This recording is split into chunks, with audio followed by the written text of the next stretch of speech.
In today's video, I'm going to teach you how to use Midjourney, a text-to-image generator. Open your preferred web browser and head to Google. This is simply the quickest way to get to the official Midjourney website without memorizing any URLs. In the search box, type Midjourney and press enter. You'll see a mix of results, but you want the official site, which is clearly labeled and uses the midjourney.com domain.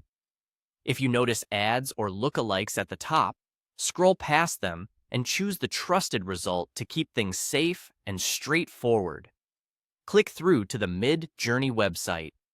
You should land on a page that highlights recent or top community creations, often called Explore. This page is useful for inspiration and helps you understand what kinds of prompts produce which styles. Look for the prompt field on the page. That's where you'll describe what you want the AI to generate. If the page layout changes from time to time, just scan for a text box that invites you to enter a description or prompt. Now let's build a clear, descriptive prompt.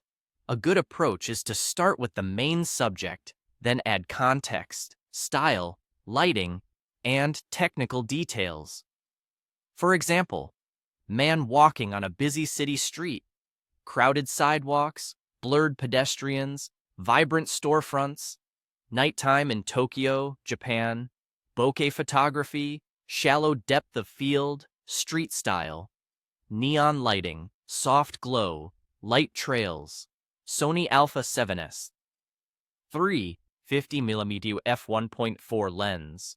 No signs text watermark. Stylized 250. Notice how this prompt moves from the subject to the environment to photographic style, then lighting and camera details.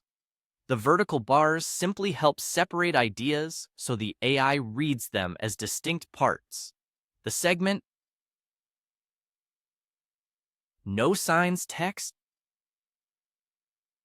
watermark tells the model what to avoid. The stylized 250 value nudges the AI towards stronger artistic choices. Higher numbers can yield more stylized results, while lower numbers keep things closer to a literal reading. All of these elements are optional, but being specific usually leads to better images. Once your prompt looks good, click Submit. The system will process your request and then display a set of images based on your description. Give it a moment. Complex prompts may take a bit longer. When the results appear, take a close look at how your words translated into visuals. If something feels off, refine your language by clarifying the subject, adjusting the style terms, or tightening the negative prompt. Small wording changes can dramatically improve accuracy and detail. That's it. You searched for Midjourney, opened the official site, wrote a clear, structured prompt, and submitted it to generate images. With practice, your prompts will become faster, cleaner, and more creative,